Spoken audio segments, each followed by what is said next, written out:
এক ছিল ছোট্ট মেয়ে রুবিনা, যে খুব ভালো ছবি আঁকতো। একদিন সে পুরানো বাজার থেকে কিনে আনে একটি অদ্ভুত দেখতে কলম। যে কলমের দোকানি বলেছিল যেটাই আঁকবে সেটাই সত্যি হয়ে যাবে। রুবি প্রথমে বিশ্বাস করেনি, কিন্তু যখন সে একটি পাখি এঁকে দেখে সেটি উড়ে যাচ্ছে, তখন সে চমকে ওঠে।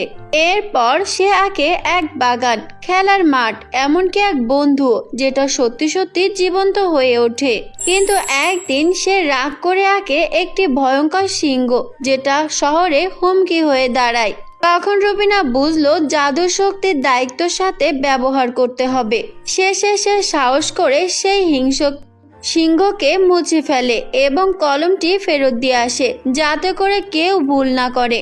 যখন সে সেই দোকানির কাছে যায় কলম ফেরত দিতে, তখন সেই দোকানি লোকটি রুবিনাকে বলে, তুমি আমার কাছে এখন যেই কলমটা নিয়ে এসেছো সেগুলো কি আমি তোমাকে দিয়েছিলাম? হ্যাঁ, আপনি আমাকে দিয়েছিলেন, আর এখন আমি এই কলম নিয়ে অনেক বিপদের মধ্যে আছি। আপনি আমার থেকে দয়া করে এই কলমটি ফেরত রাখেন। ও আচ্ছা, মনে পড়েছে এখন আমার। তুমি সেই মেয়ে যাকে আমি এই কলমটি দিয়েছিলাম, কিন্তু সেই কলমটি একবার যেহেতু তোমার কাছে বিক্রি করেছি, সেই কলমটি আমি আর নিতে পারবো না। তুমি এখন এখান থেকে চলে যেতে পারো। আমি তোমাকে কোনোভাবেই এই কলমটি ফেরত নিতে পারবো না। আচ্ছা, তাহলে এখন আমি কি করব? তা আপনি এই কলমটি ফেরত না নেন, তাহলে তো আমি সত্যি অনেক বিপদে পড়ে যাব। এখন আমাকে আপনি কোনো উপায় দেন। আমি এখন এই কলমটিকে এখন কি করব? তুমি মন খারাপ করো না মেয়ে, তোমাকে আমি একটা বুদ্ধি দিচ্ছি। তুমি যেভাবেই চলো, তুমি এই কলমটি তোমার কাছে যত্ন করে রেখে দাও। দেখবে একদিন তোমার ঠিক এই কলমটি কাজে লাগবে। তুমি এই কলমটি তোমার কাছে যত্ন করে রাখো, সময় হলে তোমার ঠিক কাজে লাগবে। কিন্তু কখন কি কাজে লাগবে আমি তো কিছুই বুঝতে পারছি না। আচ্ছা, আমি আপনার কথা মতোই কলমটি আমার সাথে নিয়ে যাচ্ছি। পরবর্তীতে যদি কোনো সমস্যা হয় তাহলে কিন্তু আমি এই কলমটি ভেঙে ফেলবো। তখন রুবিনা দোকানে থেকে বিদায় নিয়ে বাড়ি চলে যায়, আর বাড়িতে এসে সে একটা গাছের নিচে বসে থাকে। আর তখন সে মনে মনে ভাবে, আচ্ছা, দোকানি যে বলল আমার একদিন কাজে লাগবে, কিন্তু কি কাজে লাগতে পারে আমি তো কিছুই বুঝতে পারছি না। আমি এই কলমটি নিয়ে এখন ঘরে গিয়ে লুকিয়ে রাখি। তারপর রুবিনা ঘরে গিয়ে সেই কলমটি লুকিয়ে রাখে। এভাবে রুবিনার দিন খুব ভালোই চলছিল। একদিন রুবিনা পাহাড়ে ঘুরতে গিয়েছিল। তখন রুবিনা সেই পাহাড়ের কাছে গিয়ে দেখে ওপারে একটি গ্রাম রয়েছে, আর রুবিনা সেই গ্রাম দেখে অবাক হয়ে যায়। আচ্ছা, এসব কবে এখানে এসেছে?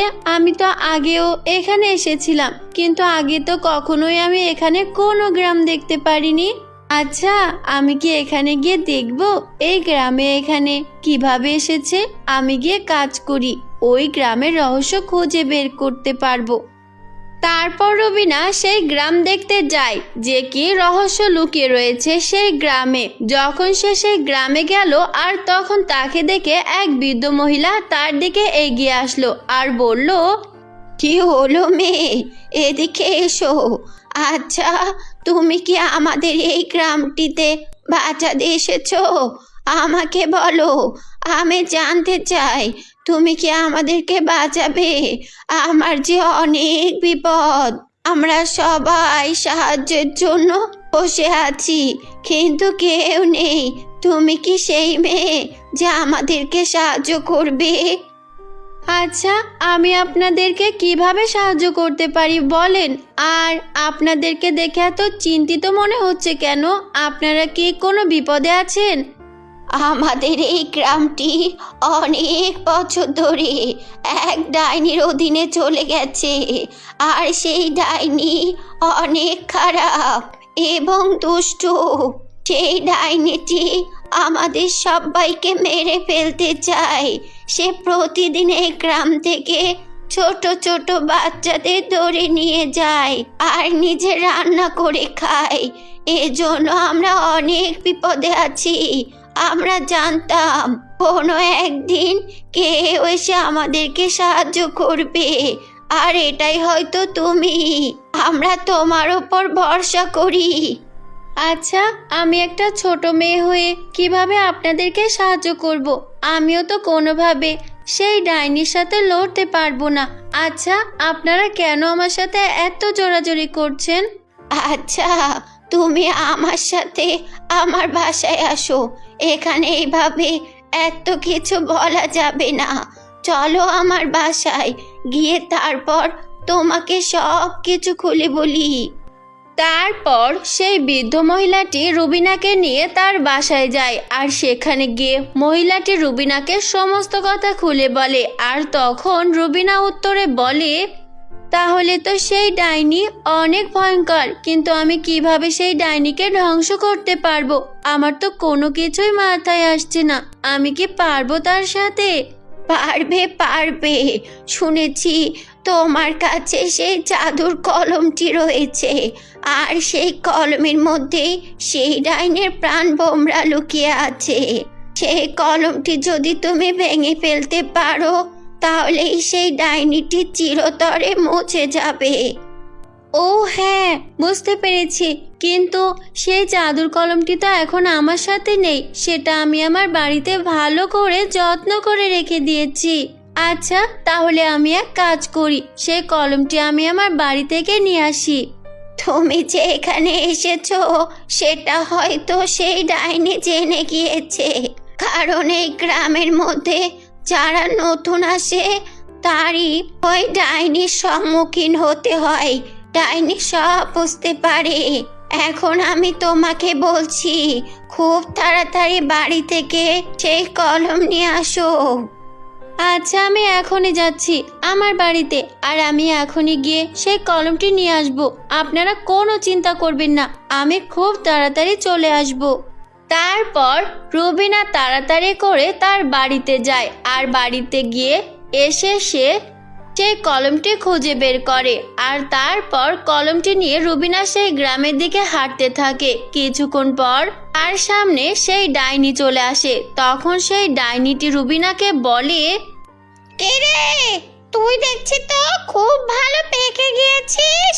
ভালোই ভালোই আমাকে তোর হাত থেকে সেই জাদুর কলমটি দিয়ে দে। আমিও কতদিন ধরে সেই জাদুর কলমটি খুঁজছি, কিন্তু কোথাও পাচ্ছি না। এখন আমি আমার হাতের মুঠোয় এসে কলমটি পেয়েছি।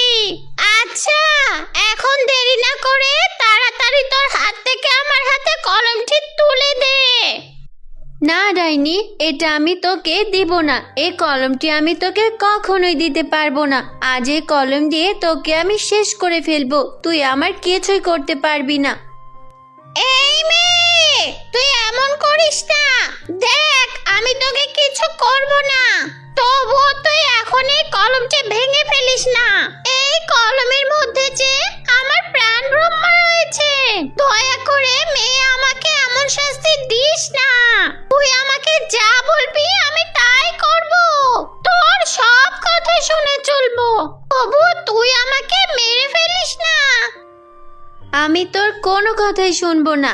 এই যে আমি এখনই তোর এই কলম ভেঙে ফেলবো। তুই বহু বছর ধরে এই গ্রামের মানুষের ওপর অত্যাচার করছিস। তোকে আর এই গ্রামের মানুষদের কোনো ক্ষতি করতে দেব না। এই কথা বলে রুবিনা সেই কলমটি ভেঙে ফেলে, আর তখনই ডাইনি আগুনে জ্বলে পড়ে মারা যায়। আর তখন গ্রামের সেই বৃদ্ধ মহিলাটি এসে রুবিনাকে অনেক ধন্যবাদ জানায়। আজ তোমার কারণে এই গ্রামের সকল মানুষ মুক্তি পেল। তুমি অনেক ভালো মেয়ে। তোমাকে যে কিভাবে ধন্যবাদ দেব আমি বলতে পারি না। তোমার কাছে আমি গ্রামের সকল মানুষই অনেক কৃতজ্ঞ থাকবে। আমাকে ধন্যবাদ দিয়ে এভাবে ছোট করবেন না। আমি সব সময় চেয়েছিলাম যে মানুষের উপকার করব, আর আমি উপকার করতে পেরেছি। এটা আমার জন্য সৌভাগ্যের ব্যাপার। তারপর থেকে রুবিনার দিন খুব ভালোভাবে যাচ্ছিল। রুবিনা অনেক হাসি আনন্দে দিন কাটাতে থাকে। বন্ধুরা, কেমন লেগেছে আমাদের আজকের গল্পটি? যদি ভালো লেগে থাকে তাহলে এই চ্যানেলে লাইক, কমেন্ট এবং সাবস্ক্রাইব করে দিও। আর তোমরা যারা তোমাদের নাম দিয়ে গল্প শুনতে চাও তারা তোমাদের নামটি কমেন্ট বক্সে লিখে যাও। আমরা পরবর্তী গল্প তোমাদের নাম দিয়ে বানাবো। তো সবাই ভালো থেকো, সুস্থ থেকো। আল্লাহ হাফেজ।